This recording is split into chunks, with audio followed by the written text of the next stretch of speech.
Game changer first day ఎంత వసూలు చేస్తుందంటే తొలి రోజు ప్రపంచవ్యాప్తంగా 186 కోట్ల రూపాయలకు పైగా కలెక్షన్స్ అధికారికంగా పోస్టర్ విడుదల చేసిన మేకర్స్ బుక్ మై షో ద్వారా 1.3 మిలియన్లకు పైగా టికెట్ల విక్రయం. గ్లోబల్ స్టార్ రామ్ చరణ్, ప్రముఖ దర్శకుడు శంకర్ కాంబోలో తెరకెక్కిన గేమ్ చేంజర్ సినిమా శుక్రవారం నాడు ప్రపంచవ్యాప్తంగా విడుదలైన విషయం తెలిసిందే. ఎన్నో అంచనాలతో రిలీజ్ అయిన ఈ సినిమాలో తొలి రోజు ప్రపంచవ్యాప్తంగా 186 కోట్ల రూపాయలకు పైగా వసూలు చేసినట్లు మేకర్స్ ప్రకటించారు. కింగ్ సైజ్ ఎంటర్టైన్మెంట్ థియేటర్లలో విడుదలైంది. గేమ్ చేంజర్ బాక్స్ ఆఫీస్ వద్ద బ్లాక్ బస్టర్ ఓపెనింగ్ సాధించింది. ఫస్ట్ డే ప్రపంచవ్యాప్తంగా 186 కోట్ల రూపాయలకు పైగా వసూలు రాబట్టిందని మేకర్స్ ట్వీట్ చేశారు.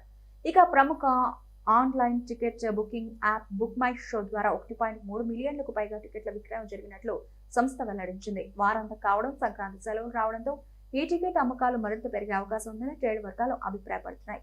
కాగా ఈ సినిమాలో తండ్రి కొడుకులుగా రామ్ నందన్, అప్పన్న పాత్రలో రామ్ చరణ్ అదురుకుట్టారు. చెర్రీకి జోడీగా బాలీవుడ్ నటి కియారా అద్వానీ నటించిన ఈ సినిమాను Sri Venkateswara cine creations banners పై దిల్ రాజు భారీ బడ్జెట్ తో నిర్మించారు.